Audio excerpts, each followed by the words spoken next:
दोस्तों ये हमारा जो लेक्चर है ये यूपीएससी वाले और यूपीपीसीसी वाले दोनों के लिए काम आएगा। अभी यूपीएससी का 2026 का प्रीलिम्स आने वाला है, तो इसमें मैंने इस पूरे वीडियो में पूरे पॉलिटी को कवर किया है बहुत डिटेल में। ये मुश्किल से 1 घंटा या 1.5 घंटे का होगा, जिसमें आपको पॉलिटी के मैक्सिमम क्वेश्चंस आते हुए देखने भी मिलेंगे।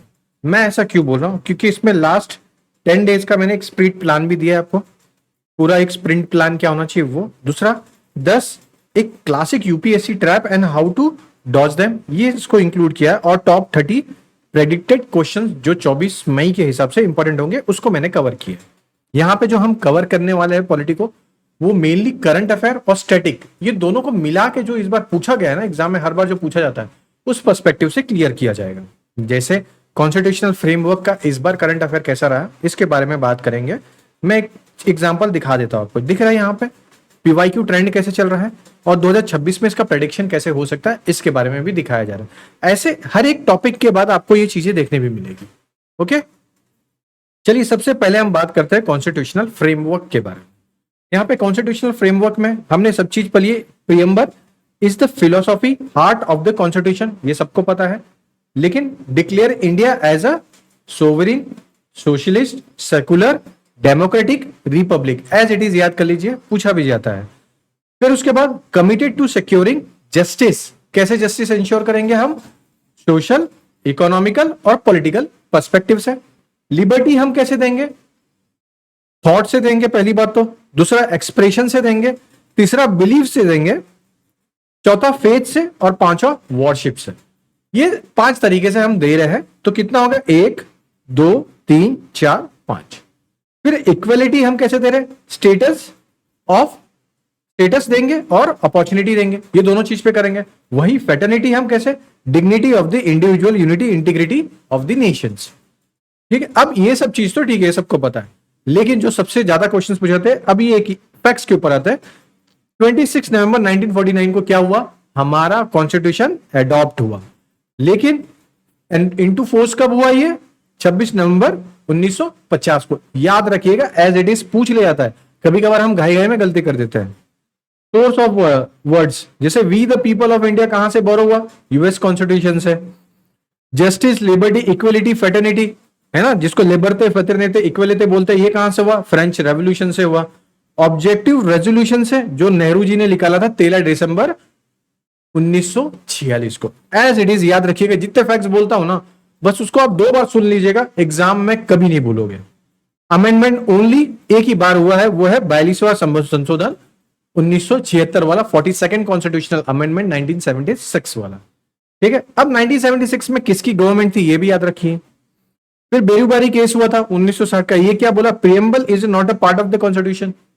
फिर आया केशवानंदा भारती केस 1973 वाला, जिसमें preamble is a part of the constitution and can be amend but the basic structure can not be altered. तो बेसिक स्ट्रक्चर वाला कॉन्सेप्ट कहां से आया, वो आया केशवानंद भारती केस से। केशवानंद भारती केस से यह भी आया कि प्रीएम्बल अब कॉन्स्टिट्यूशन का पार्ट भी है। फिर एलआईसी इंडिया और consumer education and research centre 1995 का आया, preamble is a integral part of the constitution. ठीक है, अब पीवाईक्यू में 2017 में डायरेक्ट क्वेश्चन आया था प्रीएम्बल के कीवर्ड से। 2020 में जो टेस्टेड किया कि 42nd जो अमेंडमेंट है, जिससे सोशलिस्ट एंड सेकुलर ये जो ऐड हुआ था वो क्या था, और उसके साथ में एक ऑप्शन सोवरिन भी दे दिया कि जो कि गलत था। तो यूपीएससी आज द प्रीएम्बल रफली वंस, एक बार पूछा, हो सकता है पूछे या ना पूछे, मगर हर तीसरे साल पे इसका ये ट्रेंड रहा है। लेकिन 2026 के हिसाब से कैसे पूछा जाएगा, consider the following question preparing 2 preamble keywords with 2 case law, जैसे बिरुबारी और केशवानंद भारती केस एटलीस्ट देख के जाइए। ठीक है, अब आते हैं हम शेड्यूल्स के ऊपर। ये बहुत इंपॉर्टेंट क्वेश्चन आते हैं इसमें कि फर्स्ट शेड्यूल में क्या है, सेकंड में क्या है, थर्ड में क्या है, फोर्थ में क्या है, फिफ्थ में क्या है, सिक्स्थ में क्या है और सेवंथ में क्या है। तो जब ये सब चीज पूछे जा रहे हैं ना, तो यहां पे सबसे पहले प्रायोरिटी क्या है, फर्स्ट क्या है, पहले क्या चाहिए आपको, पहली तो हमारी यूनियन ऑफ टेरिटरी होनी चाहिए। दूसरी क्या है, सैलरी, और उसके साथ साथ प्रेसिडेंट की, गवर्नर की, सुप्रीम कोर्ट की, हाई कोर्ट की, सीएजी की, ये सबकी होनी चाहिए, है ना। एम्यूलमेंट्स तो सबकी होनी चाहिए, सैलरी और एम्यूलमेंट सबकी होती है। तो यहां पे ये ध्यान दीजिएगा। तो ये क्या होता है, पे स्लिप होता है, याद करने के मेमोरी हुक याद रखिएगा, पे स्लिप है। थर्ड क्या है हमारा, कि फॉर्म ऑफ ओथ है और एफर्मेशन है, तो ये प्लेज है। फिर उसके बाद फोर्थ क्या है हमारा, allocation of Rajya Sabha seats to state and UTs upper house, math के लिए है। और फिफ्थ क्या है हमारा, administration of a schedule area and schedule tribal, तो ट्राइबल बेल्ट के लिए है। और सिक्स शेड्यूल क्या है, administration of a tribal area Assam, Meghalaya, Tripura, Mizoram, ATM without money, Manipur नहीं है यहाँ पे, तो नॉर्थ ईस्ट 4 स्टेट। सेवेंथ क्या है, यूनियन स्टेट है और कंकरेंट लिस्ट है जिसमें हु मेक विच लॉ, इस तरीके से याद रखिए। एट्थ क्या है, रिकॉग्नाइज लैंग्वेज है जो कि 22 है, लैंग्वेज हिसाब से याद रखिए। नाइन्थ क्या है, एक्ट है immune from the judicial review, जिसको फर्स्ट कॉन्स्टिट्यूशनल अमेंडमेंट एक्ट 1951 में पंडित जवाहरलाल नेहरू जी ने ऐड किया था, इसी के थ्रू पे राइट टू प्रॉपर्टी कौन से आर्टिकल में है, याद रखिएगा, प्रोटेक्टेड लॉ है। और 10th हमारा आता है एंटी डिफेक्शन प्रोविजन, जो कि है 52nd अमेंडमेंट 1985 से, जिसमें हम बात करते हैं एंटी डिफेक्शन या डिफेक्शन के बारे में बहुत डिटेल में बात करते हैं, आया राम गया राम। 11th शेड्यूल में power of a panchayat 29 subjects है। 12th में पावर ऑफ म्युनिसिपैलिटीज 18 सब्जेक्ट है। कौन कौन से अमेंडमेंट्स है ये भी आपके सामने है। ऑलमोस्ट ये पूछा ही जाता है, हर साल पूछा ही जाता है। स्पेसिफिकली बात करूं तो 10 शेड्यूल के बारे में और 9 शेड्यूल के बारे में बहुत ज्यादा पूछा जाता है। प्रेडिक्शन ये रहता है इस बार 8 लैंग्वेज के ऊपर पूछा जा सकता है कि Manipuri, Konkani, Nepali were added 71st constitutional amendment act 1992 से ऐड किया गया है। इसी के साथ में डोडो डोगरी, बोडो डोगरी, मैथिली, संथाली, ये 92 अमेंडमेंट 2003 से ऐड किया गया है। टोटल कितने हैं, 22 लैंग्वेज है। Hindi is one of this 22, not separate, ठीक है। इंग्लिश है क्या इसमें, नहीं है, एक बार ये भी पूछा गया। Sanskrit is a schedule 8 language and one of the 2 classical language of union. जैसे तमिल थी तो तमिल क्यों बनी थी, क्यों क्लासिकल और तमिल को सबसे पहला दिया फिर संस्कृत को बाद में दिया, इसके पीछे बहुत सारे रीजन है जो अभी हम बात करके खाली फोकट में लेक्चर को बड़ा नहीं करना चाहूंगा। अब source of the Indian constitution क्या क्या रहा है, एज इट इज आपके सामने ये पीडीएफ मिलेगा, याद कर लीजिएगा। सबसे पहला गवर्नमेंट ऑफ इंडिया एक्ट 1935 से हमने क्या देखा, federal structure, office of governor, public service commission, emergency provision, administrative deal, और इसी के साथ में आर्टिकल नंबर 250 में जो बताया गया टोटल। ब्रिटिश कॉन्स्टिट्यूशन से हमने क्या लिया, पहली बात तो हम ब्रिटिश हमारे यहाँ पे बहुत साल तक राज किए, तो हमने क्या देखा, हमारे यहाँ पे एक पार्लियामेंट्री सिस्टम बना के दिए। अब बहुत साल तक राज किए तो वो रूल ऑफ लॉ भी देंगे। यहाँ पे थे तो सिटीजन उनको पहचानना पड़ेगा कौन ब्रिटेन का कौन इंडिया का है, तो सिटीजनशिप भी दिए। फिर cabinet system, obviously parliament system जहां आएगा वहां पे कैबिनेट सिस्टम भी आ जाएगा। स्पीकर्स का रोल क्या था, बाई कैमरलिज्म और रिटर्न और लेजिस्लेटिव प्रोसेसेस भी यहाँ से मिले हैं। अब यूएस के कॉन्स्टिट्यूशन से हमें क्या क्या मिला है, पहली बात तो यूएस है तो वहां पे लड़ाई करके उन्होंने सब चीज जीती है, तो मतलब फंडामेंटल राइट्स रहेगा वहां पे। लड़ाई करके जीती मतलब जुडिशरी को भी इंडिपेंडेंट मिलेगा, जुडिशियल रिव्यू भी मिलेगा, इंपीचमेंट ऑफ प्रेसिडेंट भी मिलेगी, रिमूवल ऑफ SC HC जज का भी ऊपर मिलेगा, फिर vice president as ex officer chairman of the Rajya Sabha और प्रियम्बल ओपनिंग फेज भी यहां पे मिलेगा। आयरिश कॉन्स्टिट्यूशन से directive principle of state policy लिया गया है। Nomination of a member of the Rajya Sabha and method of the election of a president, ये लिया गया है आयरिश कॉन्स्टिट्यूशन से। कैनेडियन कॉन्स्टिट्यूशन से हमने strong centre with residuary power लिया गया है। Appointment of a governor bye centre, ये है advisory jurisdiction of Supreme Court, और federation with a strong centre. Australia से हमने क्या लिया, यहां से देखिए जो सबसे ज्यादा पूछा जाता है ना वो है ऑस्ट्रेलिया का, और सोवरेन सोवियत का, और उसके बाद है जापान का, क्योंकि ये सब चीजें ज्यादा कोई याद नहीं करता। तो ऑस्ट्रेलिया से हम कंकरेंट लिस्ट लिया है, freedom of trade and commerce जो आर्टिकल नंबर 301 में बताया है, joint sitting of a parliament लिया, ठीक है। अब इसको याद करने के, जैसे हमने ब्रिटेन से लिया पार्लियामेंट का, तो अभी भी ऑस्ट्रेलिया ब्रिटेन के अधीन आता है, अंडर आता है, तो ऑस्ट्रेलिया इसके अंडर आता है, इसलिए हमने यहाँ पे जॉइंट पार्लियामेंट ले लिया आर्टिकल नंबर 108 पे। अब ये बताइए कि आर्टिकल नंबर 108 के हिसाब से जो जॉइंट पार्लियामेंट है स्टेट लेजिस्लेचर में होती है तो कौन से आर्टिकल से होती है, अगर नहीं होती है तो क्यों नहीं होती है, कमेंट करके जरूर बताइएगा। फिर जर्मनी से हमने यहाँ पे हमने सस्पेंशन लिया है कि फंडामेंटल राइट्स को कैसे इमरजेंसी के टाइम पे सस्पेंड किया जाता है, तो उसमें हम आर्टिकल नंबर 21 और 22 के अच्छे से 19 और 21 के बारे में अच्छे से देखते हैं। फिर फ्रेंच रेवोल्यूशन से हमने रिपब्लिक, लिबर्टी, इक्वलिटी, फेटर्निटी और प्रियम्बल्स लिया है। साउथ अमेरिकन कॉन्स्टिट्यूशन से procedure of amendment of the constitution और election of the Rajya Sabha member. Japan constitution से procedure establish by the law.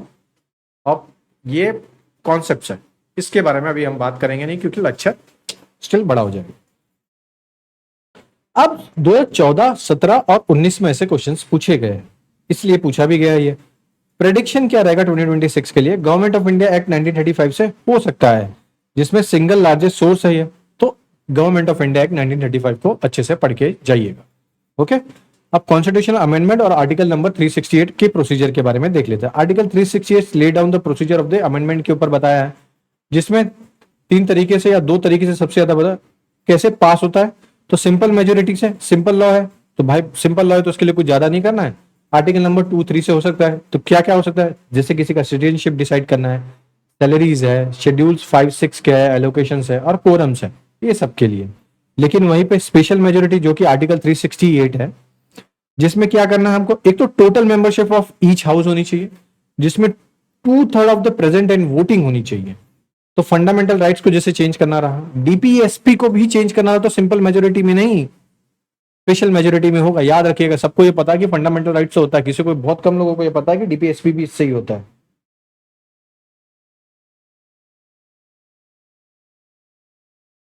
Okay, और provision not covered by the other categories. फिर special majority जो कि आधे स्टेट से लेने, जैसे इसका एग्जांपल है जीएसटी वाला, है ना, स्पेशल मेजोरिटी इन पार्लियामेंट। तो रेटिफिकेशन हाफ स्टेट से परमिशन लेनी पड़ती है। अब ये जो हाफ स्टेट में जाएगा, ये जाएगा सिंपल मेजोरिटी से, और जो सेंट्रल के पास रहेगा वो रहेगा स्पेशल मेजोरिटी। तो यहाँ पे आ जाएगा special majority plus simple majority.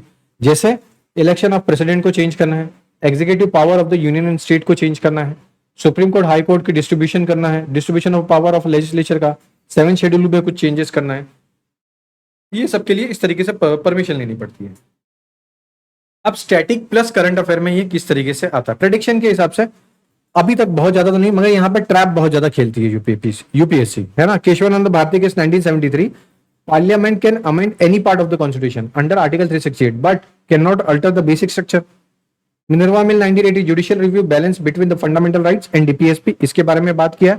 और आयर कोलो केस था जो था, इसमें बात किया 9 schedule after 24 April 1973 are the subject of a basic structure review. तो जो भी चीजें 9 शेड्यूल में 24 अप्रैल 1973 के बाद ऐड हुई है, वो सब के ऊपर जुडिशियल रिव्यू हो सकता है, उसके पहली वाली चीजों के ऊपर नहीं हो सकता। ठीक है, इतनी चीजें तो आपको समझ में आ गई। अब दूसरा चलते हैं हम सिटीजनशिप के ऊपर, बहुत फटाफट खत्म होगा आपका ये सिटीजनशिप। अगर वीडियो अच्छा लगता है तो प्लीज लाइक शेयर सब्सक्राइब जरूर कर दीजिएगा, क्योंकि मेहनत लगती है ऐसी वीडियो बनाने में।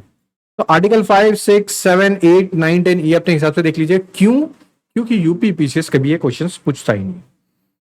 अब सिटीजनशिप एक्ट 1955 में 5 मोड ऑफ एक्विजिशन होता है। सबसे पहला है बर्थ के हिसाब से, डिसेंट के हिसाब से, रजिस्ट्रेशन के हिसाब से, नेचुरलाइजेशन के हिसाब से, और इनकॉर्पोरेशन ऑफ टेरिटरी के हिसाब से। जैसे कि इनकॉर्पोरेशन ऑफ टेरिटरी, किसी टेरिटरी को इंडिया में शामिल कर लिया गया हो, जैसे सिक्किम है, पौंडीचेरी है ना। नेचुरलाइजेशन से आपको 12 ईयर्स के लिए मिलता है, दिख रहा है आपको, रेसिडेंस होनी चाहिए आपको कम से कम 12 साल के।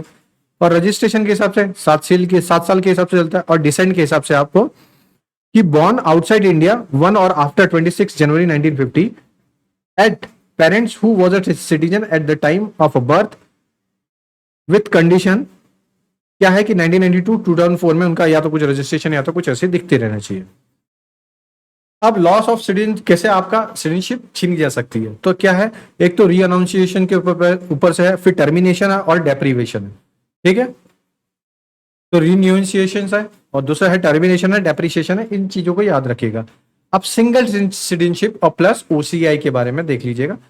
इंडिया फॉलो सिंगल सिटीजनशिप है, लेकिन citizenship of India only, not any state है। अनलाइक यूएसए में डुअल चलता है। तो over citizenship of India I है कॉन्सेप्ट, जिसमें scheme introduce by the citizenship amendment act 2005 से ये इंट्रोड्यूस हुई थी, ओसीआई। इतना याद रहेगा। चलिए, अब सिटीजनशिप अमेंडमेंट एक्ट 2019। अब ये ओसीआई के बारे में इसलिए बढ़ाया क्योंकि साउथ अफ्रीका अभी न्यूज में था इसी के रिगार्डिंग। आपको याद है कि भूल गए, ये सोचिएगा। सिटीजनशिप अमेंडमेंट एक्ट 2019, जिसके लिए तो बहुत ज्यादा विद्रोह भी हुआ था, जिसमें बात की गई कि नेचुरलाइजेशन दिया जाएगा। अभी हमने बात की थी ना ऊपर, ये नेचुरलाइजेशन के ऊपर से। तो कुछ लोगों को नेचुरलाइजेशन दिया जाएगा जो कि अफगानिस्तान, पाकिस्तान और बांग्लादेश से, क्या म्यांमार से है कि नहीं है, ये सोचिएगा। तो हिंदू हो गए, सिख हो गए, बुद्धिस्ट हो गए, जैन हो गए, पारसीज हो गए, क्रिश्चियन हो गए। जो भी अफगानिस्तान, पाकिस्तान, बांग्लादेश में रहते हैं वो चाहे तो इंडिया में आके अपनी मेंबरशिप ले सकते हैं, सिटीजनशिप ले सकते हैं 31 दिसंबर 2014 के पहले। ठीक है, ये एक्ट कब नोटिफाइड हुआ? मार्च 2024 को। 2026 में प्रेडिक्शन बहुत कम है, मगर सिटीजनशिप अमेंडमेंट एक्ट 2019 से थोड़ा बहुत कुछ पूछा जा सकता है। ओसीआई के ऊपर से आने के ज्यादा चांसेस है। फिर आता है हमारा फंडामेंटल राइट्स। ये इसके पार्ट बहुत ज्यादा इंपॉर्टेंट, जैसे आर्टिकल नंबर 12, 14, 15, 16, 19, 21, 22, 25, 30 और 32। ये आर्टिकल सबसे ज्यादा मोस्ट इंपॉर्टेंट है, क्योंकि यहां से हर 2-3 साल में क्वेश्चंस पूछे ही जाते हैं। जैसे राइट टू इक्वलिटी कौन से आर्टिकल में है, राइट टू फ्रीडम कौन से आर्टिकल में है, राइट अगेंस्ट एक्सप्लॉयटेशन कौन से आर्टिकल में है, right to freedom of religious कौन से आर्टिकल में है, कल्चर एंड एजुकेशन राइट कौन से आर्टिकल में है, और राइट टू कॉन्स्टिट्यूशनल रेमेडीज कौन से आर्टिकल में है। ठीक है, अब यहां पे देखने वाली बात क्या है? सबसे पहली चीज है कि जो सबसे ज्यादा पूछा जाता है वो है right to freedom religion, right against exploitation और कल्चर एंड एजुकेशन राइट्स। ये जो तीन है ना, ये तीन के घोट की पी लीजिए, जिसमें prohibition of tariff traffic in human beings as a forced labour, article number 23। ये इसके लिए पूछा जा सकता है क्योंकि इस टाइम पे बंगाल में ये सब चीजें देखने मिली थी इलेक्शन के टाइम पे। ठीक है, prohibition of employment of children below the 14 year in hazardous work, ये कहाँ का? ये केरला का केस है, तमिलनाडु का केस है, तो इसको देख सकते हो अच्छे से। मैं बता रहा हूं करंट अफेयर को इस तरीके से अगर आप पढ़ोगे तो ये चीजें याद करना बहुत आसान हो जाती है। ओके, फिर आर्टिकल 12 क्या बताता है? Definition of state. ये स्टेट के ऊपर से यूपीएससी ने क्वेश्चंस भी पूछा है ना। What is article 8? तो स्टेट क्या होता है ये बहुत अच्छे से पूछा गया था। तो Rajasthan electricity board versus Mohanlal 1967 का ये केस है, 1967 का। Other authority include statutory bodies, तो सुखदेव सिंह वर्सेस भगत राम 1975 का केस था, इसमें भी स्टैट्यूटरी कॉर्पोरेशन को इंक्लूड किया। RD Shetty international airport authority 1979 का। अब यहां पे यूएन के ऊपर से पूछा जाता है, सुप्रीम कोर्ट के ऊपर से। अब जो सुप्रीम कोर्ट है इसकी जो ऑफिशियल वर्क है ना, ये आ सकता है आरटीआई के अंदर भी, ये आ सकता है डेफिनेशन ऑफ स्टेट में भी। लेकिन जब सुप्रीम कोर्ट किसी को केस सुनाता है, क्या वो स्टेट के अंदर आता है कि नहीं आता? ऑब्वियसली नहीं आएगा ना भाई। आर्टिकल 13 जिसको हम बोलते हैं डॉक्ट्रिन ऑफ एक्लिप्स और सेवरेबिलिटी और वेवर्स के ऊपर से, तो आर्टिकल नंबर 13 के ऊपर बहुत अच्छे से देखिएगा। अब ये क्यों बोलता हूं? क्योंकि ये एक ऐसा कानून है जो पुराने कानून को छुपाता है किसी न किसी महत्वपूर्ण केसेस में। आपने एक कानून बनाया, उस कानून में कुछ चीजें गलत लग रही है या कुछ चीजें है, तो इसको छुपाएगा। ठीक है, क्यों? क्योंकि अभी की गवर्नमेंट को लग रहा है कि ये पुराना वाला कानून खराब है, इसके लिए मैं ये नया कानून बना रहा हूं, तो पुराने वाले कानून को छुपाने का यह कोशिश है, इसी के ऊपर। दूसरा होता है डॉक्ट्रिन ऑफ सेवरेबिलिटी, पूरे कानून को ना खत्म करते हुए सिर्फ जो उसका पार्ट खराब है बस उसको खत्म करना, वो हो गया डॉक्ट्रिन ऑफ सेवरेबिलिटी। फिर आता है राइट टू इक्वालिटी, जो कि आर्टिकल नंबर 14 to 18 है। इसके लिए डीप डाइव करेगा। क्यों? यहां से क्वेश्चंस आते ही आते हैं। जैसे आर्टिकल 14 क्या बोलता है? Equality before law. ये क्या है? नेगेटिव कॉन्सेप्ट है ब्रिटिश कॉन्सेप्ट के हिसाब से। नेगेटिव बोले जो स्टेट के अगेंस्ट जा रहा है, तो ये स्टेट के अगेंस्ट जा रहा है। स्टेट मतलब जो गवर्नमेंट है अभी, जो सरकार है, जिसके अगेंस्ट आप जा सको, तो right to equality before law, इस पे जा सकते हो। And equal protection of law, जो कि यूएस का कॉन्सेप्ट है। अब दोनों में फर्क क्या है? दोनों में एक तो फर्क सबसे इंपॉर्टेंट ये है कि आप सजा किसको कैसे सुनाते हो। एक अमीर ने 100 रुपया बचा लिया, एक गरीब ने 100 रुपया बचा लिया। दोनों की केस में क्या अलग तरीके से आप सजा सुना सकते हो? तो यहां से ये डिसाइड होता है इक्वलिटी बिफोर लॉ और इक्वल प्रोटेक्शन ऑफ लॉ। कानून सबके लिए समान होना चाहिए। उस कानून को समान करने के लिए हमें बहुत सारी क्राइटेरिया सेट होनी चाहिए। ओके, फिर आता है आर्टिकल 15, जिसमें सबसे इंपॉर्टेंट है आर्टिकल 15 का जो सब क्लॉज 6 है, जिससे 103 जो अमेंडमेंट आया था वो ये है। फिर आता है हमारा आर्टिकल नंबर 16, इसमें भी 103 कॉन्स्टिट्यूशनल अमेंडमेंट से आर्टिकल 16 सब क्लॉज 4 आया है। फिर वही आर्टिकल 16(4)(a) जो ऐड हुआ है 77 और बाद में 85th अमेंडमेंट से भी चेंज किया गया है। याद रखिएगा, ऐसी चीजें पूछी जाती है, इसलिए मैं आपको बता रहा हूं। फिर है आर्टिकल 17 से अनटचेबिलिटी आई है, और अनटचेबिलिटी से protection of civil right act 1955 वाला, और SC/ST prevention of atrocity act 1989 वाला भी आया है। और आर्टिकल 18 से भारत रत्न पद्म अवार्ड, जो कि नॉट टाइटल्ड है। तो यहाँ पे आप किसी के लिए टाइटल नहीं यूज कर सकते। टाइटल का मेरे कहने का मतलब है कि भारत रत्न अवॉर्डी सचिन तेंदुलकर ऐसे नहीं रख सकते, सिर्फ सचिन तेंदुलकर। ठीक है, अगर लिखना भी है तो आगे ब्रैकेट में डाल के लिख सकते हो, मगर ये कोई टाइटल नहीं होगा, तो टाइटल लेना मना कर दिया गया। लेकिन किसके बाद ये बताया गया, Balaji Raghavan versus union of India 1996 के केस के बाद। ठीक है, यहां पे आप देख भी सकते हो। फिर आता है हमारा राइट टू फ्रीडम। ओके, बस थोड़ा देर और लगेगा, मुश्किल से आधा घंटा खत्म हो जाएगा ये। आर्टिकल 96 फ्रीडम बताए गए हैं, कौन कौन से? पहला, assembly peace and without arm, याद रखिएगा। फॉर्म एसोसिएशन और यूनियन, ये 97th कॉन्स्टिट्यूशनल अमेंडमेंट। 97 से क्या आया था? कोऑपरेटिव सोसाइटी, याद रखिएगा। मूव फ्रीली, कि आप कहीं पे पूरे भारत में कहीं पे भी मूव हो सकते हो। Reside and central. फिर उसके बाद practice any profession to carry any occupational trade business है। फिर आर्टिकल 91F क्या है? Right to property. 44th amendment act 1978 से इसको हटाया गया, याद रखिएगा। और कौन से आर्टिकल में डाला था? आर्टिकल नंबर 300 है, 301 है, 302 है कि 304 है? आते भाई ऐसे क्वेश्चन, और आपका उस टाइम पे पैनिक होकर गलत कर दोगे। फिर आता है article number 20, protection in respect of conviction. तो 20 का जो 1 है, no ex post facto law. तो इसका मतलब क्या? No person can be convict for the act that was not on offence when committed. दूसरा क्या है? डबल जियोपार्डी, एक ही पर्सन को 2 बार सजा मत दीजिए। सेल्फ इंक्रिमिनेशन है ना, no accused can be compelled to be a witness against himself. होता है ना कभी कभार, प्रेशर देके बोल देते हैं कि नहीं तुमसे तो करना पड़ेगा। अब ये चीज आई कब? ये चीज सबसे ज्यादा देखने मिली थी जब नेशनल इमरजेंसी लग गई थी। तो आर्टिकल नंबर जो 20 है ना, ये कभी भी नेशनल इमरजेंसी के टाइम पे नहीं हटता है। तो article number 359 44th constitutional amendment से ऐड किया गया है। अगर आपको डीप में जानना है तो article number 358 versus article number 359 को अच्छे से पढ़िएगा, बहुत अच्छी सी और बहुत अच्छी इंफॉर्मेशन भी मिल के आएगी। अब आता है article number 29, right to life और personal liberty. The most expanded right है ये, मतलब बहुत अलग अलग तरीके से एक्सपैंड हुआ। जैसे एक गोपालनाथ केस में कि नैरो व्यूज हुए थे आर्टिकल 21 को, है ना, आर्बिट्ररी एग्जीक्यूटिव एक्शन लिए गए तो प्रोसीजर स्टेब्लिश्ड बाय लॉ हुआ। फिर मेनका गांधी केस हुआ जिसमें procedure must be just, fair and reasonable होना चाहिए।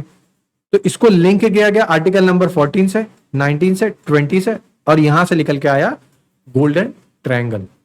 फिर आया हमारा हुसैन नारा कार्टून केस जो आया हमारा 1979 को, स्पीडी ट्रायल हुआ आर्टिकल 21 के थ्रू पे। फिर ओल्गा तेलिस केस आया जिसमें right to livelihood part of the right to life के बारे में बात किया है। फिर आया एमसी मेहता केस जो कि आया 1986 में, काफी साल तक चला था, 1986 से लेकर 1990 तक चला था ये case. Right to clean environment, pollution free water and air, इसके ऊपर बात क्या है। उन्नी कृष्णन केस जो आया है ये 14 ईयर्स के जो राइट टू एजुकेशन है इसके बारे में बात किया। और इसके बाद ही इसके रिजल्ट में आया 86 कॉन्स्टिट्यूशनल अमेंडमेंट जो जिसको हम राइट टू एजुकेशन बोलते हैं। वो उन्नी कृष्णन केस के बाद सुप्रीम कोर्ट ने पार्लियामेंट को एक एडवाइस दी कि भाई बनाइए, जरूरी है। फिर विशाखा आया 1997 का सेक्सुअल हरासमेंट वर्क प्लेस, जिसमें आर्टिकल ये आई, और पोस्ट एक्ट आया। कुत्सु स्वामी राइट टू प्राइवेसी के ऊपर है, बहुत फेमस केस है साउथ इंडिया का ये, जिसमें एक हॉस्टल वाले को आपको पता होगा कि इंटरनेट चलाने से रोक दिया गया था कुछ दिन के लिए, तो वो चले गए भाई केस लेके अपना। कॉमन कॉज आया, right to die with dignity, तो यहाँ पे पैसे और इथोनेशिया के ऊपर से बहुत अच्छा सा केस था जिसमें जैनिज्म को लाया गया था। फिर नवतेज सिंह जोहर केस आया था सेक्शन 377, ये क्या था? ये एलजीबीटी कम्युनिटीज के लिए था, तो इधर है। फिर जोसेफ साइन केस आया था 497 आईपीसी, स्ट्रक डाउन हो गया था एडल्टरी। फिर अनुराधा भासीन केस आया था, right to internet access part of the article 19(1)(a) और आर्टिकल नंबर 21। ओके, अब आते हैं हम आर्टिकल नंबर 22 के ऊपर से, जिसमें protection against arrest and detention के ऊपर से, जिसमें सबसे ज्यादा इंपॉर्टेंट चीज है देखने वाली वो है ना NSA, national security advising act 1980। फिर उसके बाद उपा है 1967, पीएमएलए है 2000 में, तो मीसा कॉम्पोस्ट टाडा पोटा। अभी तो ये सब तो रिपील्ड हो गए हैं, मगर पहले एक टाइम पे इसके बहुत ज्यादा मिसयूज भी हुए थे। ठीक है, अब आता है राइट अगेंस्ट एक्सप्लॉइटेशन, जो कि आर्टिकल नंबर 23 और 24 में है। जैसे 23 क्या बताता है, prohibition of tariff in human being and forced labour, याद रखिएगा एज इट इज। 24 क्या है, prohibition of employment children below 14 factories mines hazards work. अब हम थोड़ा फंडामेंटल राइट्स को थोड़ा सा इग्नोर करके हम थोड़ा सा आगे बढ़ जाते हैं। ये है राइट वाला क्वेश्चन, जहां से क्वेश्चन आते हैं, writs habeas corpus, mandamus, prohibition, certiorari, quo warranto. यहां से क्वेश्चन आपको देखने मिलते हैं, इसलिए अच्छे से सुन लीजिए।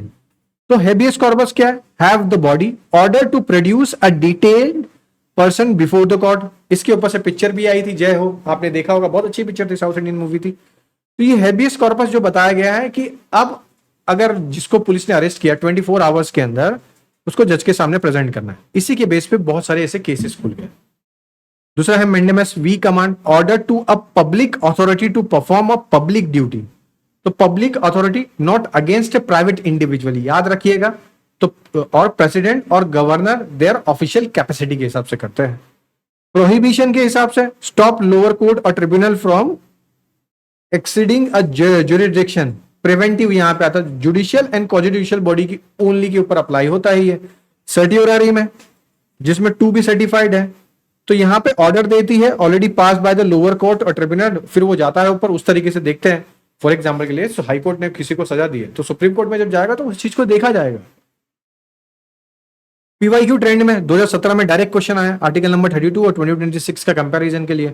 2019 में क्वेश्चन पूछा गया है कि क्या ये अप्लाई होता है प्राइवेट इंडिविजुअल के ऊपर, हेबियस कॉर्पस। सेम चीज है, देखिए यहां पे सब कुछ लिखा है एज इट इज। मैं बता रहा हूं आपको, पूरा पीवाईक्यू को देख के ही बनाया गया है ये पूरा पीडीएफ। फिर suspension of a fundamental rights, article number 358 और 359 मैं बताया था आपको, मोस्ट इंपॉर्टेंट है। आर्टिकल 359 क्या है, when national emergency declare on the ground of war या तो एक्सटर्नल एग्रेशन, तो नॉट इंटरनल डिस्टर्बेंस और आर्म्ड रिबेलियन। तो आर्टिकल 19 जो है ना, ये ऑटोमेटिकली सस्पेंड हो जाती है after 44th amendment applied only of a law action related to emergency. ठीक है, वहीं पे आर्टिकल नंबर 359 क्या बताती है, तो प्रेसिडेंट में बी ऑर्डर और suspend right to move any court enforce of a fundamental right. लेकिन कौन से दो आर्टिकल, लगभग आर्टिकल नंबर 20 और 21 during any type of national emergency. 44th amendment से ये ऐड कर दिया गया कि आर्टिकल नंबर 20 और 21 फ्रॉम सस्पेंशन से बच जाएगी। लेकिन वहीं पे आर्टिकल नंबर 358 भी बोलता है कि suspension of article number 19 itself और आर्टिकल नंबर 359 सस्पेंडेड एनफोर्स और specific fundamental rights, the right remain leave not just enforceable. Okay, अब आते हैं हम डीपीएसपी और फंडामेंटल ड्यूटीज, इसको खत्म करते हैं। सोशलिस्ट प्रिंसिपल क्या है, इसको याद रखिएगा। आर्टिकल नंबर 38 क्या है, वेलफेयर स्टेट, इनकम स्टेटस और फैसिलिटी के हिसाब से मिनिमाइज इनइक्वालिटी के ऊपर से बात किया है। आर्टिकल नंबर 39 क्या है, कि एक तो एडुकेट मींस ऑफ लिवलीहुड होना चाहिए, और उसके बाद पे ऑफ इक्वल वर्क के लिए होना चाहिए फॉर मैन और वुमेन्स के लिए, protection of children and youth from the exploitation. अब इसको आप बताइए, जो चाइल्ड लेबर है आर्टिकल नंबर 23 में था कि 24 में था, प्लीज। आर्टिकल नंबर 39A ये ऐड हुआ 42nd कॉन्स्टिट्यूशनल अमेंडमेंट एक्ट 1976 से, equal justice and free legal aid के बारे में बात करता है। Article number 42 just and human condition work maternity relief के ऊपर बात कर रहा है। Article number 43 living wage and decent standard of living work के बारे में बात कर रहा है। Article number 43A worker participation in management, और ये आया है 42nd कॉन्स्टिट्यूशनल अमेंडमेंट से। अब गांधीयन प्रिंसिपल के ऊपर चलते हैं। तो गांधीयन प्रिंसिपल में आर्टिकल नंबर 40, 43, 43B और 46, 47, 48। अच्छा, इसमें आपने एक चीज लिखा, 43 इधर भी है, 43 इधर भी है, ये क्या झोल है। तो 43 क्या, promotion of cottage industry, industrial corporation and basic of rural area. यहाँ पे क्या था, living wage decent standard of living work है। तो दोनों लगभग सेम ही दिख रहे हैं, तो क्या हो सकता है बताइएगा मुझे। तो आर्टिकल नंबर 43B क्या बता रहा है, कोऑपरेटिव सोसाइटी। याद रखिएगा 97 कॉन्स्टिट्यूशनल अमेंडमेंट आया, इसके पहले आपने कहां देखा था फंडामेंटल राइट्स के कौन से आर्टिकल में देखा था, याद करिए, अभी मैंने थोड़ी देर पहले बताया था आपको।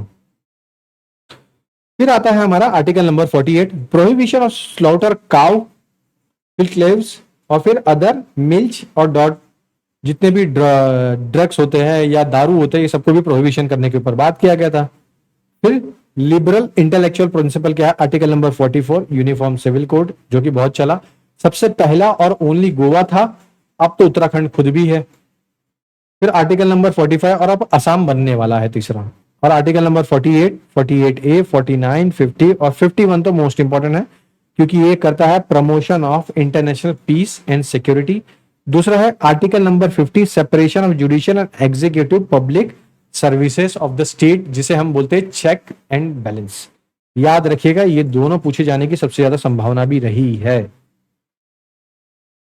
अब फंडामेंटल राइट और डीपीएसपी में बेसिक सा फर्क वही है। फंडामेंटल राइट्स क्या है? एक तो लीगली एनफोर्सेबल है, मगर डीपीएसपी नहीं है।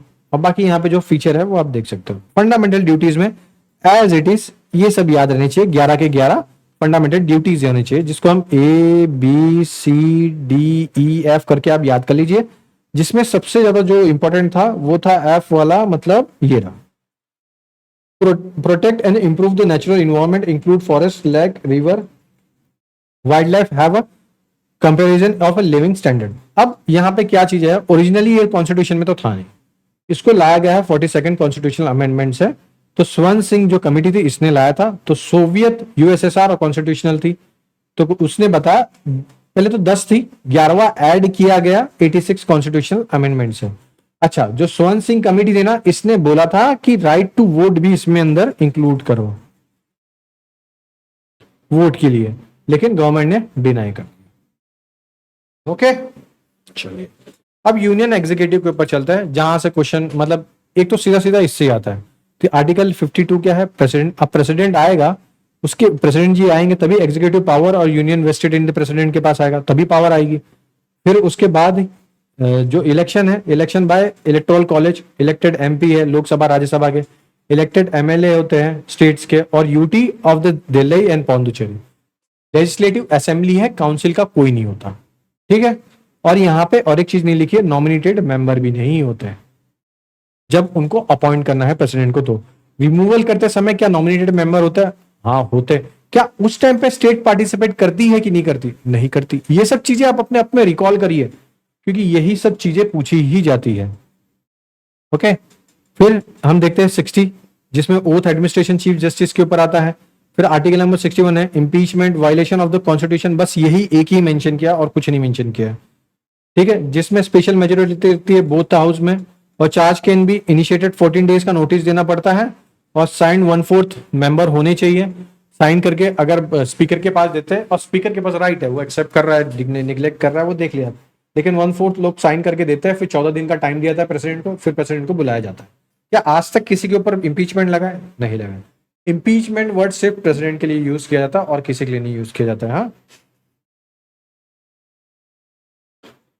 आर्टिकल नंबर 75 पे आ जाता है, जिसमें PM appointed by the president, other ministry appointed by the PM advice पे होता है। ये आर्टिकल नंबर 75 बताता है, याद रखिएगा। आर्टिकल नंबर 76 क्या बताता है?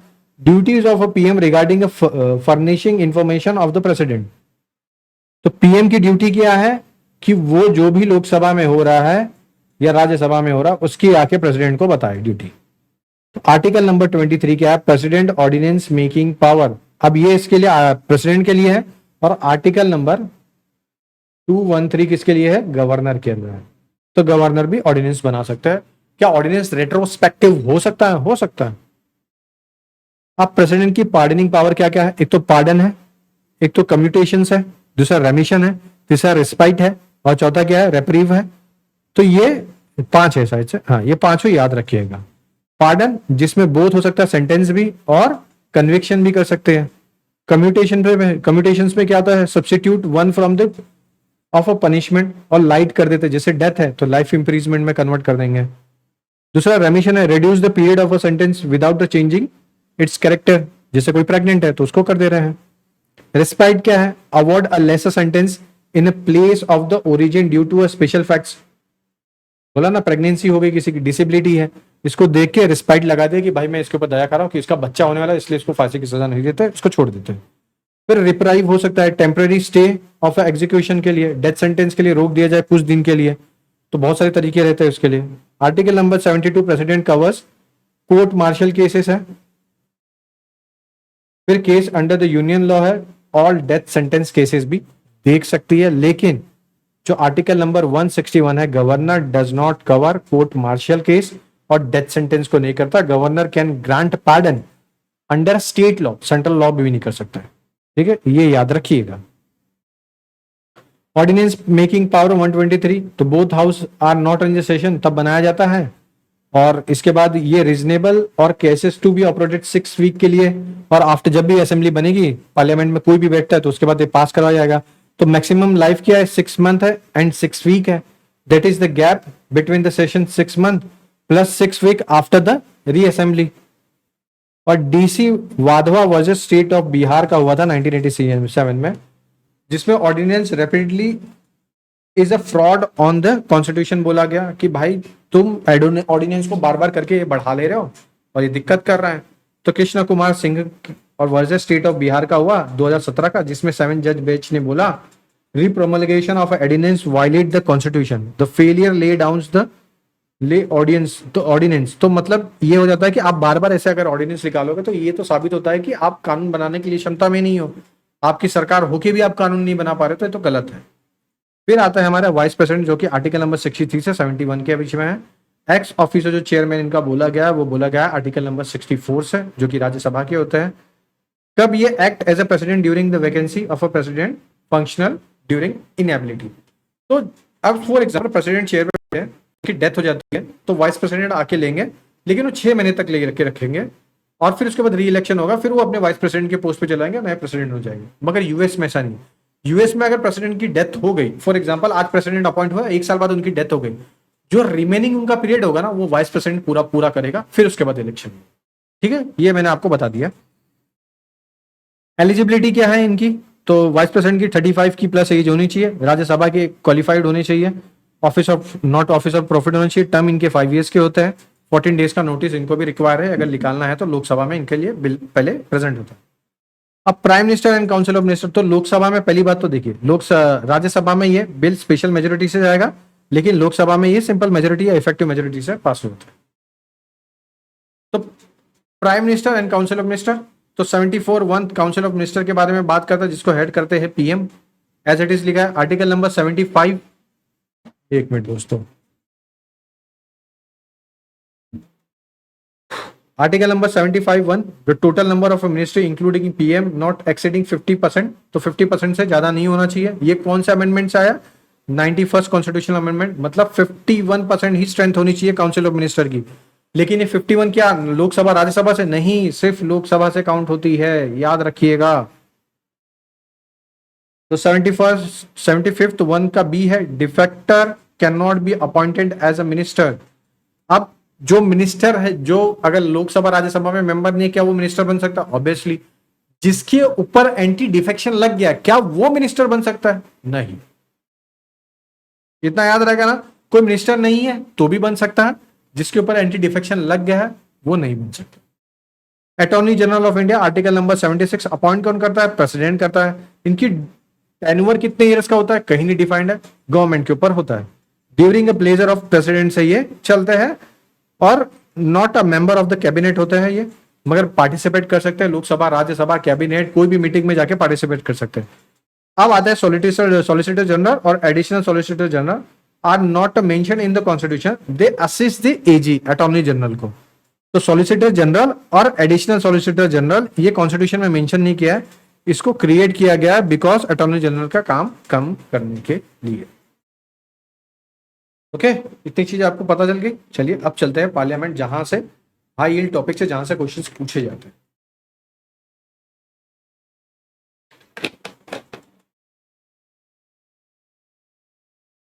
अब हम देखते हैं लोकसभा राज्यसभा के ऊपर। तो कॉन्स्टिट्यूशन स्ट्रेंथ कितनी है? 552 है, मैक्सिमम 250 यहाँ पे की गई है। अभी 2 को हटा दिया गया, आपको पता भी है। आर्टिकल नंबर 543 हो गया है। 104 कॉन्स्टिट्यूशनल अमेंडमेंट एक्ट है, एंग्लो इंडियंस को अब सीट रिमूव कर दी गई है। 245 राज्यसभा में है। ये डायरेक्ट इलेक्शंस के थ्रू पे होते हैं, ये इनडायरेक्ट इलेक्शन होते हैं कि elected member of the state legislative assembly जो होती है, ये proportional representation of single transferable vote के थ्रू पे करवाती है। यूटी में यहाँ पे डायरेक्टली आता है, पौंडीचेरी, ओनली दिल्ली, पांडुचेरी, जम्मू कश्मीर, यहाँ से लोग पार्टिसिपेट करते हैं। टर्म्स क्या है यहाँ पे? 5 ईयर्स होता है। यहाँ पे 1/3 मेंबर हर 2 साल में एक्सपायर होकर निकलता है। क्या री इलेक्ट हो सकता है? ऑब्वियसली हो सकता है। पार्डनिंग पावर, प्रेसाइडिंग ऑफिसर यहाँ पे स्पीकर होता है, यहाँ पे वाइस प्रेसिडेंट होता है, एज एक्स ऑफिसर चेयरमैन होता है, नॉट अ मेंबर होता है ये। मिनिमम एज क्या है लोकसभा में? 25 है, यहाँ पर 30 है। मनी बिल पावर क्या है? कैन इंट्रोड्यूस पास एंड वो सब कुछ हो सकता है, मगर यहाँ पे सिर्फ मनी बिल के बारे में बात हो सकती है, 14 दिन के लिए वो होल्ड कर सकते हैं और कुछ नहीं। रिमूवल ऑफ वाइस प्रेसिडेंट, तो ये कंसर्न विद राज्यसभा रेजोल्यूशन होता है, इनिशियली राज्यसभा में ये आता है। Special power, can bring a no confidence motion against the government, सिर्फ लोकसभा में आ सकती है, राज्यसभा में नहीं आ सकती। ठीक है। सेशन, सिटिंग, एडजॉर्नमेंट, टर्मिनोलॉजी के बारे में। सेशन हर 6 महीने में होना चाहिए, ऐसा आर्टिकल नंबर 85 में बताया गया है। ठीक है, अगर 6 महीने से ज्यादा हो जाएगा तो क्या हो जाएगा? इमरजेंसी लग जाएगी। फिर एडजॉर्नमेंट क्या होता है? Suspension sitting for the specific time के लिए बता दिया जाएगा, इतने घंटे के लिए, इतने दिन के लिए, इतने वीक के लिए सस्पेंड कर दिए। एडजॉर्नमेंट सिंड है, ये टर्मिनेशन बता दी जाती है मगर कोई डेट नहीं अनाउंस करती है। फिर प्रोरोगेशन होता है, termination of a session by the president, formal and है। अब pending bill do not lapse, कोई भी पेंडिंग बिल है तो वो लैप्स नहीं होती है। डिसोल्यूशन की एंड ऑफ द लोकसभा हो जा रहा है, ऑल प्रेसिडिंग बिल, जितने भी पेंडिंग बिल्स है वो लोकसभा में, वो सब लैप्स हो जाएंगे। जो भी बिल राज्यसभा से पास होकर ओरिजिनेट होते हैं वो लैप्स नहीं होते, जितने भी बिल लोकसभा से होते हैं पास भी हो गए, अगर पेंडिंग भी है तो दोनों सस्पेंड हो जाते हैं। कोरम आर्टिकल नंबर 100 में बताया 1/10 of the total membership of the house, तो लोकसभा में 55 होते हैं, राज्यसभा में 25 होते हैं। क्वेश्चन आज फर्स्ट आज होता है 11 AM से 12 AM नॉन यूजुअली। 3 टाइप्स के होते हैं, एक तो स्टार्ट होता है जो कि ओरली और सप्लीमेंट्री अलाउंस देता है। दूसरा होता है अनस्टार्ड होता है जो कि रिटर्न होता है और नो सप्लीमेंट्री होती है। ऑब्वियसली ना, आप लिख के किसी को भेजोगे, वो लिख के आपके सामने लेके आएगा, फिर आप उससे मुंह से पूछोगे तो नहीं बता पाएगा, तो फिर से लिख के देना पड़ेगा। Short notice, less than 10 days का नोटिस लगता है, उसके लिए ये है। अब 0 आवर्स 12 नून ऑनवर्ड्स होता है, ये आफ्टर क्वेश्चन आवर्स के बाद होता है। Not mention in the constitution के रूल ऑफ लॉ में भी नहीं मेंशन है, ये इनोवेशन है, 1962 में ऐड किया गया था। ठीक है। अब किसके किसके लिए ज्वाइंट सिटिंग हो सकती है, ये चीज सबको कंफ्यूज करती है, इसके लिए टाइम टेबल भी लेके आया कि ऑर्डिनरी जो बिल है वो आर्टिकल नंबर 107 108 से होता है। Can be introduce in the either house of the member if this agreement joint sitting can be assumed. Yes, तो ऑर्डिनरी बिल के लिए होता है, मनी बिल के लिए नहीं होता है। लेकिन फाइनेंशियल बिल जो कैटेगरी 1 है, मतलब आर्टिकल नंबर 117 का सब क्लॉज 1 है, जिसके लिए हाँ है, कैटेगरी 2 के लिए भी हाँ है, लेकिन कॉन्स्टिट्यूशनल अमेंडमेंट बिल के लिए नहीं। अब कैटेगरी 1 क्या है, कैटेगरी 2 क्या है, यहां पे मेंशन है। तो ज्वाइंट सिटिंग आर्टिकल नंबर 108 के हिसाब से होता है, तो प्रेसिडेंट करता है, प्रेसाइडिंग ऑफिसर जैसे लोकसभा का है चेयरमैन है वो रहेंगे, अगर वो नहीं रहे तो deputy chairman of the Lok Sabha रहेंगे, अगर वो भी नहीं रहे तो deputy chairman of the Rajya Sabha रहेंगे, अगर वो भी नहीं रहे तो सीनियर मोस्ट मेंबर को अपॉइंट कर लिया जाता है। कोरम यहाँ पे 1/10 होता है, both the house of combined के हिसाब से चलता है। अभी तक कोई बिल पास हुआ है, ऐसे 3 बिल पास हुए, तो पहला क्या है, dowry prohibition 1961, banking service commission bill 1978 और prevention of terrorism bill quota जिसको बोलते हैं 2002 का। याद रखिएगा, एज इट इज पूछा जा सकता है। राज्यसभा का स्पेशल पावर क्या है, तो आर्टिकल नंबर 249 में 2/3 majority Rajya Sabha authorised parliament to legislate state lease subject पे नई सर्विस क्रिएट करनी है, वो है। तो दूसरा क्या, आर्टिकल नंबर 312 नई सर्विस ऑल इंडिया सर्विस बनानी है, तो उसमें राज्यसभा के पास पावर है। Removal of the vice president Rajya Sabha के पास पावर है। इक्वल पावर विद लोकसभा के लिए तो प्रेसिडेंट को अपॉइंट करना हो गया, वाइस प्रेसिडेंट को हो गया, इम्पीचमेंट प्रोसीजर हो गया, जज को रिमूव करना हो गया, तो ये सब चीजें यहां से आपको देखने मिलेगी। Less power of the Lok Sabha money bill obviously. अब पार्लियामेंट्री कुछ कमेटी के ऊपर चलता है, यहां से भी क्वेश्चन डायरेक्ट आता है, और ये एंड का ये टाइम होता है जहां पे हमें सबसे ज्यादा कंफ्यूजन होती है। जैसे पब्लिक अकाउंट कमेटी में कितने मेंबर होते हैं, 22 मेंबर होते हैं। कितने होते हैं लोकसभा, 15 होते हैं, राज्यसभा में 7 होते हैं। कितना टर्म होता है इनका, 1 ईयर का रहता है। चेयर कौन करता है, अपोजिशन लीडर करता है। ठीक है, जैसे एग्जामिनर रिपोर्ट का, जैसे सीएजी का जो रिपोर्ट आता है वो पब्लिक अकाउंट कमेटी देखती है। फिर आता है एस्टीमेट कमेटी जिसमें 30 मेंबर होते हैं, और सिर्फ लोकसभा से होता है, कोई राज्यसभा से नहीं आता। ये क्या करता है, बजट का एस्टीमेट बनाते हैं, सजेशन देते हैं। फिर कमेटी ऑन पब्लिक अंडरस्टैंडिंग आती है जिसमें 22 मेंबर होते हैं, 15 लोकसभा से होते हैं, 7 राज्यसभा से होते हैं। ये भी 1 साल के लिए होता है। एग्जामिन क्या करता है, पब्लिक अकाउंट, अरे पब्लिक सेक्टर अंडरटेकिंग बैंक्स हो गए, कोई पब्लिक सेक्टर अंडरटेकिंग पीएसयूज हो गए, अलग अलग उस पर काम करते हैं। डिपार्टमेंट रिलेटेड स्टैंडिंग कमेटी जो होती है जिसमें 24 मेंबर होते हैं, कभी कभार 31 भी हो सकते हैं। 21 जो होते हैं ये लोकसभा से आते हैं, 10 जो होते हैं राज्यसभा से आते हैं। ये एग्जामिन क्या करता है, डिमांड फॉर ग्रांट हो गया, बिल रेफर टू देम हो गया, एनुअल रिपोर्ट हो गया मिनिस्ट्रीज के, वो सब चीज देख लेते हैं। फिर बिजनेस एडवाइजरी कमेटी, तो लोकसभा के 15 मेंबर चेयरमैन होते हैं बाय द लोकसभा, और 11 हमारे राज्यसभा से होते हैं, तो टोटल हो गए 26 मेंबर। चेयर कौन करता है, चेयर बाय द चेयरमैन, जो भी होगा। अगर स्पीकर यहाँ पे आता तो ऑटोमेटिकली चेयरमैन बन जाता है। कमिटी ऑन प्राइविलेज 15 मेंबर होते हैं इन लोकसभा से, और 10 मेंबर होते हैं राज्यसभा से। रूल ऑफ कमिटी, तो स्पेशली स्पीकर इसके चेयरमैन होते हैं रूल ऑफ कमिटी के, और 14 मेंबर लोकसभा से ही होता है। ज्वाइंट पार्लियामेंट्री कमिटी, जिसमें एडहॉक होती है किसी पर्टिकुलर स्कैम को या कुछ लेके, जैसे हर्षद मेहता का स्कैम था, 2G स्कैम था, स्टॉक मार्केट स्कैम था, तो ये सब चीज को, वही स्टॉक मार्केट स्कैम जिसको हम हर्षद मेहता केस बोलते हैं। Okay. Anti defection law 10th schedule, जो कि आया है 52nd अमेंडमेंट 1985 से, और मॉडिफाई हुआ 91st कॉन्स्टिट्यूशनल अमेंडमेंट एक्ट 2003 से।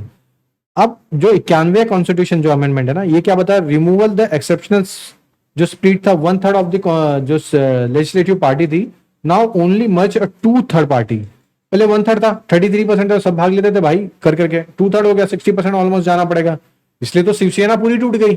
सिंपल सा एग्जाम्पल है। स्पीकर और चेयरमैन के ऊपर से इस द डिसाइडिंग अथॉरिटी होती है ये, कि ये बोलेंगे तो ठीक है, लेकिन सुप्रीम कोर्ट ने कोई तो होलान केस में बोला कि ये एक जुडिशियल एक्टिविटी है, और ये आता है हमारे जुडिशियल रिव्यू में, इसलिए एंटी डिफेक्शन लॉ एक जुडिशियल रिव्यू का कॉन्सेप्ट है।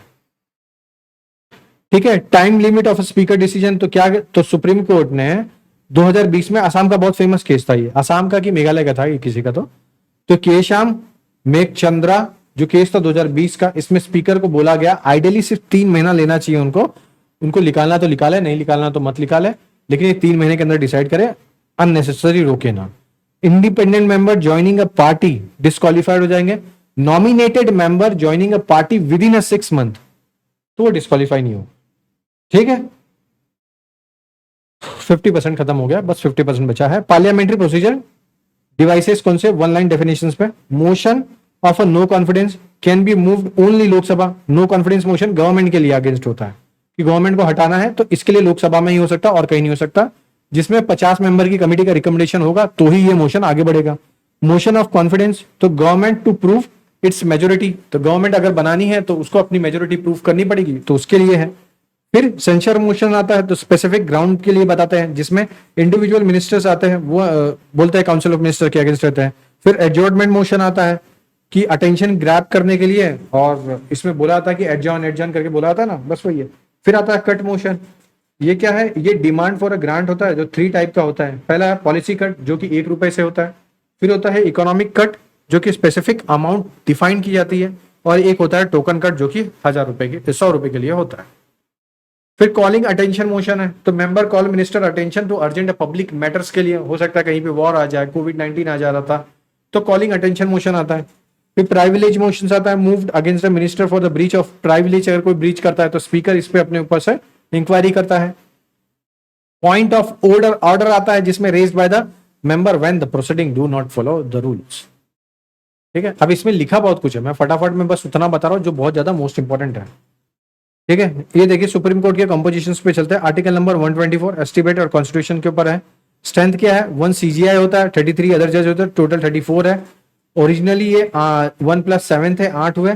फिर raise by the parliament, parliament ने बढ़ाया सुप्रीम कोर्ट जज एक्ट के थ्रू पे, तो कौन बना सकता है, पार्लियामेंट बढ़ा सकती है, तो पर चल गया। अपॉइंट कौन करता है, प्रेसिडेंट करता है। कोलेजियम सिस्टम होता है, जिसमें CGI होंगे, 4 सीनियर मोस्ट जजेस होंगे, ये इवेल्ट करते हैं थ्रू द जज केस के ऊपर, तो आया था, तो 3 जज केस थे। चौथा जज केस जिसको हम NJAC national judicial appointment commission बोलते हैं, जो कि बाद में ये खत्म कर दिया गया। टेन्योर इनका 65 की ईयर की एज तक रहता है। वैसे तो अब तो 2-2, 3-3 साल पे 2-2 साल के लिए हटा दिया जाता है। फिर रिमूवल क्या है, आर्टिकल 124 से प्रेसिडेंट के ऊपर से आता है, एड्रेस करता है बोथ द हाउस को, फिर हाउस में चलता है। फिर उसके बाद जैसे हाउस में गया बिल फिर पास, कुछ लोग सपोर्ट करेंगे, फिर इसके बाद इंक्वायरी कमेटी बैठती है, फिर इंक्वायरी कमेटी का रिपोर्ट आता है, फिर वो रिपोर्ट के ऊपर फिर बहस होती है, फिर वोट देते हैं, फिर स्पीकर के पास जाता है। फिर स्पीकर के पास ये पावर है कि एक्सेप्ट करे कि डिनाई करे, अगर डिनाई कर देगा तो बात खत्म है, एक्सेप्ट करता है तो फिर उसको रिमूव कर दिया जाएगा। ओके। ओथ क्या है, before article number 21 124(6) third schedule में है। सैलरी यहाँ पे charge on the consolidated fund of India, article number 112 पे नॉन वोटेबल होती है ये। अब भाई सीधी सी बात है, इंडिपेंडेंट तभी आप इंश्योर कर पाओगे ना सुप्रीम कोर्ट के जज की, जब उसकी सैलरी के ऊपर आप आवाज ना उठाए, बस यही है।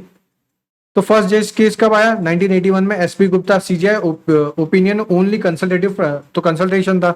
सेकंड जज केस में जब आया तो एससी एडवोकेटेड ऑन रिकॉर्ड है, तो कॉलेजियम सिस्टम यहां से स्टैब्लिश हुआ था सेकंड जज केस में। और थर्ड जो जज केस आया था जिधर कॉलेजियम एक्सपैंड हुआ, सीजीआई प्लस 4 सीनियर मोस्ट जज आए। और जो फोर्थ केस था जैसे कि मैंने बताया था आपको, एनजेसी का था, जो कि 99 अमेंडमेंट एक्ट।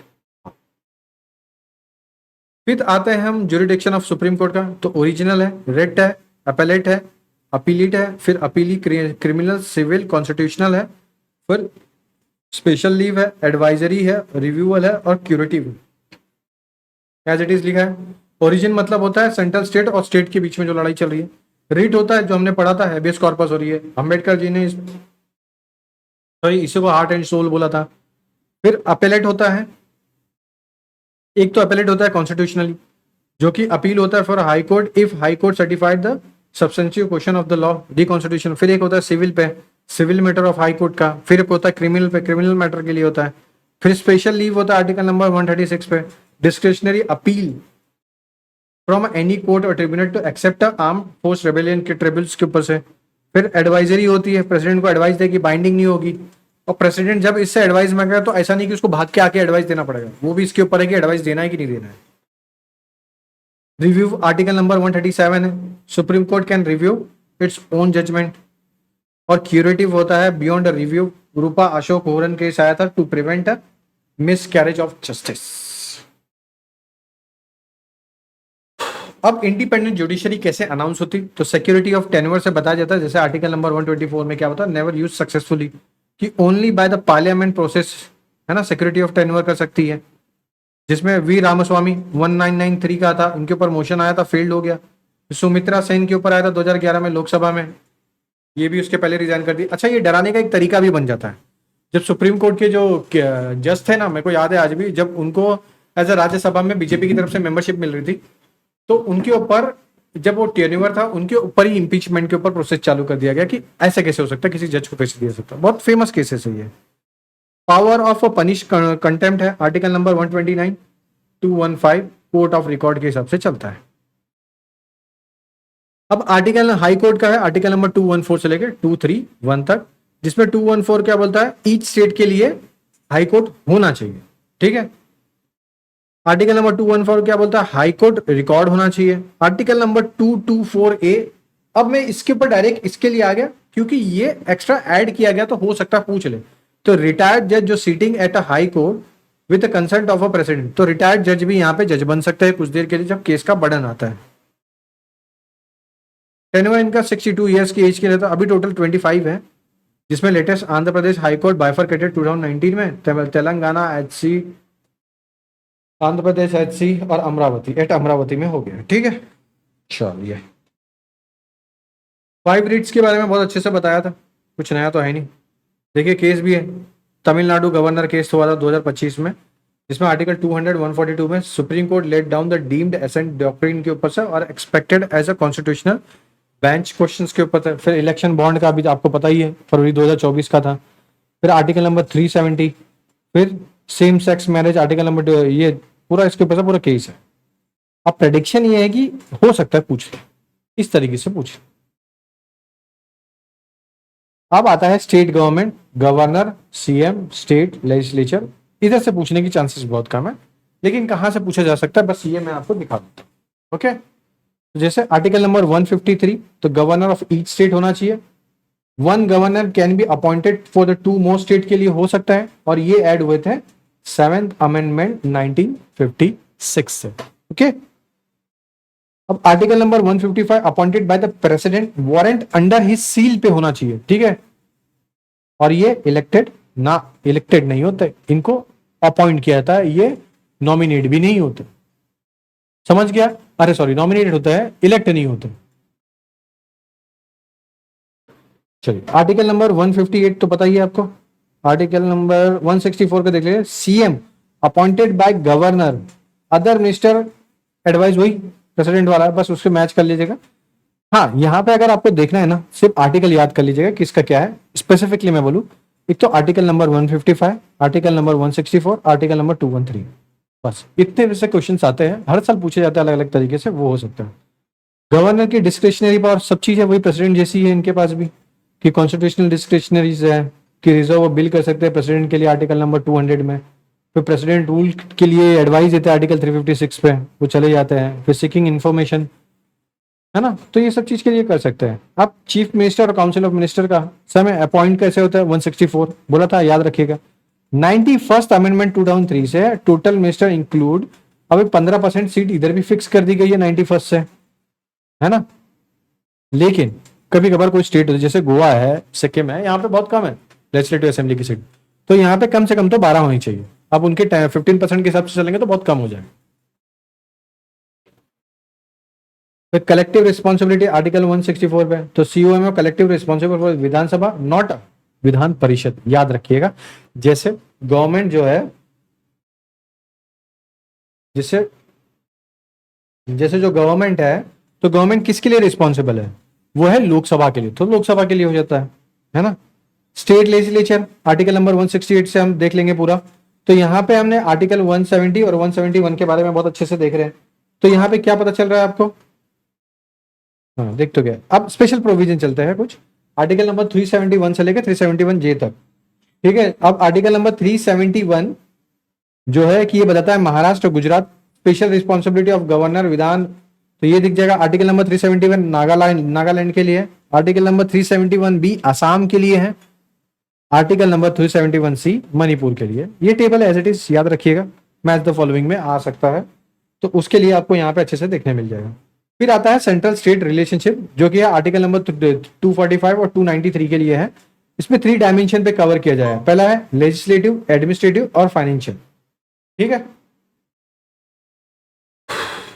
जिसमें आर्टिकल नंबर 246 जीएसटी के ऊपर हम बात करेंगे बहुत डिटेल में। तो जीएसटी कौन सा अमेंडमेंट्स आया, 101 अमेंडमेंट्स आया। इसमें ज्यादातर पावर किसको दी गई है, स्टेट को दी गई है, लेकिन ये जो पावर है ये एडवाइजरी है काउंसिल ऑफ जीएसटी काउंसिल्स में, मगर वेटेज सबसे ज्यादा स्टेट को ही दिया गया है। एडमिनिस्ट्रेटिव रिलेशन के लिए आर्टिकल नंबर 256 से लेकर 263 है, जिसमें state must comply with central law. अगर जिस टाइम पे स्टेट सेंट्रल लॉ को मानने से इग्नोर कर देगा तो उसके ऊपर लग जाएगी स्टेट इमरजेंसी, जिसे हम बोलते हैं प्रेसिडेंट रूल। फिर आर्टिकल नंबर 257 आ जाता है, जिसमें हमने ये बात कर लिया। आर्टिकल नंबर 258 है, हो गया। फाइनेंशियल रिलेशंस के ऊपर हम बात करते हैं, आर्टिकल नंबर 268 से लेकर 293 के बाद, ओके। तो duties levied as a union but collectively appropriated by the state है, ओके। चलिए, अब ये तो आर्टिकल है, आप अपने हिसाब से देख लीजिएगा। अब आता है इमरजेंसी, जिसमें आर्टिकल नंबर 258 से लेकर 360 है। थोड़ा सा खिचड़ी मच गई है यहाँ पर, ये सबसे इंपॉर्टेंट है, ठीक है। आर्टिकल नंबर 358 से 359। द ट्रैप क्या है यहाँ पे पूछा, तो article 358 automatically suspends article number 19 only, ठीक है। लेकिन वहां पे article number 358 suspension by the president order से होगा ये, of any fundamental right, but does not automatically suspended. Article number 20 और 21 कैन नॉट बी सस्पेंडेड रहेगा। फिर एडीएम जबलपुर वाला केस हुआ था, और जिसमें केएस पुत्तस्वामी वाला केस राइट टू प्राइवेसी था, इसमें भी सेम चीज था। अब जो प्रेसिडेंट रूल है ना, की केसेस क्या, बुम्बई का है, सरकारिया कमीशन है, पुंची कमीशन ने रिकमेंडेशन दिया है, फिर रामेश्वरम प्रसाद है, फिर बट बुत्ता सा, और सबसे रिसेंट में है मणिपुर का फरवरी 2025 का। तो president rule imposed by the 2 year of ethnic conflict जो चला था ना मेत्तई और कुकी के बीच में, revoked when CM Biren Singh resigned and assembly remain suspend रही है अभी तक, और अब बोला गया है कि भाई लाइए उसको। अब कुछ कॉन्स्टिट्यूशनल बॉडीज के ऊपर से यहां से क्वेश्चंस बनते हैं, लिटरली बहुत इजी है, बहुत छोटा भी है, आराम से कंप्लीट भी हो जाएगा।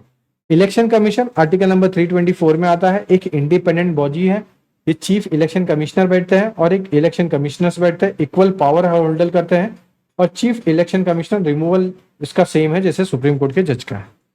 यूपीएससी आर्टिकल 315 और 323 है, रिकमेंडेटरी बॉडी है, ये चेयरमैन होते हैं, मेंबर होते हैं, टेन्योर 6 ईयर का होता है, 65 ईयर, विच कोई भी जल्दी हो जाए। स्टेट स्पेसिफिक का जैसे यूपी पीसीएस हो गया, राजस्थान पीसीएस हो गया, ये सब के लिए 6 ईयर है, 62 की एज है, सेम यूपीएससी जैसी है। Joint state public service commission article 3152 है, पार्लियामेंट क्रिएट करती है, कॉन्स्टिट्यूशन में कहीं मेंशन नहीं है, तो ये कॉन्स्टिट्यूशनल बॉडी तो नहीं है। फाइनेंस कमीशन आर्टिकल नंबर 280, ये तो है। CAG 148 guardian of the public purse है, तो इसको ये 6 और ये सब कुछ है, ये तो आप देख लोगे, आपको पता है। अच्छा, अब इलेक्शन कमीशन को जो है, इनकी जो अपॉइंटमेंट होती है और जो इनको चेंज किया गया है ना, तो इलेक्शन कमीशन हो गए, और इलेक्शन कमीशन एक्ट 2003 पे सिलेक्शन कमेटी बैठती है, जिसमें पीएम होते हैं, लीडर ऑफ अपोजिशन होते हैं ऑफ लोकसभा, कैबिनेट मिनिस्टर्स होता है नॉमिनेटेड बाय द पीएम, और रिप्लेस्ड अर्लियर एससी मैंडेट था कि अर्लियर जो था एससी का पीएम रहेंगे, लीडर ऑफ अपोजिशन सीजीआई रहते थे। लेकिन जब अनु बर्नवाल केस हुआ था तो इसके बाद ये हो गया था, टेन्योर इनका 6 ईयर के लिए रखा गया है। अपॉइंट वही प्रेसिडेंट ही करते हैं, और कौन करेगा भाई। फिर सीएजी का, अंबेडकर ने जैसे इसको बोला the most important office under the constitution है, तो ये ऑडिट करता है all receipt expenditure of the state, central, state, UT और गवर्नमेंट कंपनीज, बॉडीज, फाइनेंस, ये सब पे करेगा। अगर किसी और पे पीएसयूज पे कराना है तो स्पेशल परमिशन लेती है गवर्नमेंट, देती है। फिर 3 पार्ट्स में क्या है ऑडिट, इसके 3 पार्ट रिपोर्ट्स आते हैं। पहला है ऑडिट ऑन एप्रोप्रिएशन अकाउंट, फिर ऑडिट ऑफ फाइनेंशियल अकाउंट और ऑडिट ऑन पब्लिक अंडरटेकिंग। याद रखिएगा, एज इट इज पूछा जा सकता है। नॉट कोर्ट ऑफ लॉ है। CAG can only point out irregularity, punishment lie with the PAC और पार्लियामेंट, पब्लिक अकाउंट कमेटी और पार्लियामेंट के पास ये पावर है कि किसी को सजा कर सकते हैं, ये सिर्फ रिपोर्ट दे दी। अब वो गवर्नमेंट के हाथ में है कि ये रिपोर्ट पब्लिक के बीच में करना है नहीं करना। ओके, चलते हैं अब आगे। अब स्टैट्यूटरी रेगुलेशन और एग्जीक्यूटिव बॉडीज कौन कौन सी हैं। एनएचआरसी है जो कि 1993 से बना है। चेयर कौन करता है, retired chief justice of India या तो सुप्रीम कोर्ट के जज होते हैं, जो कि 2019 में अमेंडमेंट करने के बाद बनाया गया ताकि महिला भी यहाँ पे आके बैठे।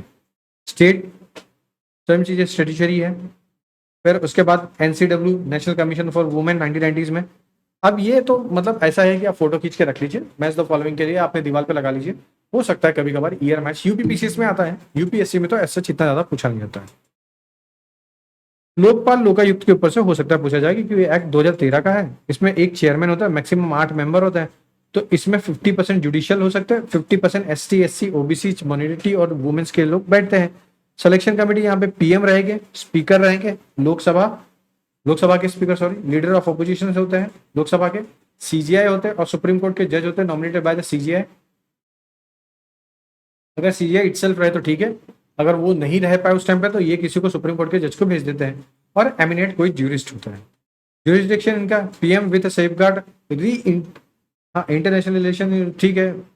अब इनकी ज्यूरिडिक्शन कुछ फिक्स नहीं है, ठीक है, मगर ये किसके ऊपर केस कर सकते हैं, एमपी के ऊपर कर सकते हैं, ग्रुप ABCD के ऊपर हो सकता है। जब भी 10 लाख के ऊपर चले जाएगा फंड तो ये केस उठा लेते भाई। फर्स्ट लोकपाल तो जस्टिस पिनाकी चंद्र घोष बने थे। इंक्वायरी एंड इन्वेस्टिगेशन विंग्स क्या है, तो लोकपाल का खुद का विंग्स होता है। स्टेट लोकायुक्त सबसे पहला बना था महाराष्ट्र में 1971 में, वॉज द ये फर्स्ट था, और act mandate the states establishment with in 1 years के अंदर ये आ गया था। फिर आता है नेशनल ह्यूमन राइट कमीशन, जिसको 2019 में अमेंडमेंट किया गया, जिसमें इनकी टेन्योर और इनके मेंबर 5 कर दिए गए, जिसमें इनके जो सिविल सोसाइटी से 3 मेंबर आएंगे, 2 एक्स ऑफिसो आएगा, और एनसीडब्ल्यू, एनसीएम और एनसीपीसीआर और एनसीसी, ये सब इसके अंदर चेयरमैन के साथ में एक मेंबर बैठते हैं। टेन्योर इनका पहले 5 था, अब 3 कर दिया गया है। लिमिटेशन वही है, 1 साल पुराने ही केस देख सकते हैं, इससे पुराने नहीं। सुओ मोटो कर सकते हैं, हाँ कर सकते हैं सुओ मोटो, ठीक है। फिर आता है लोकल गवर्नमेंट, जो कि 73rd और 74th अमेंडमेंट है, जिसमें आप ये सब देख सकते हो, जो कि सबसे ज्यादा अगर इंपॉर्टेंट है, एक तो के वाला है, एक एच वाला है, जी वाला है, ई वाला है और ए वाला है, बस इतना अच्छे से देख के जाइए।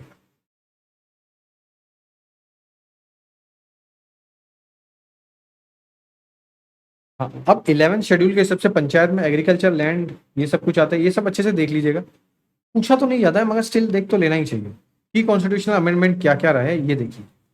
तो ये एक पेज में मैंने आपको इंपॉर्टेंट जो था, मतलब मैंने PYQ देखा, जो जो इंपॉर्टेंट लगे मैंने उठा के यहाँ पे डाल दीजिए कि फर्स्ट 1951 का क्या था, 9 शेड्यूल है।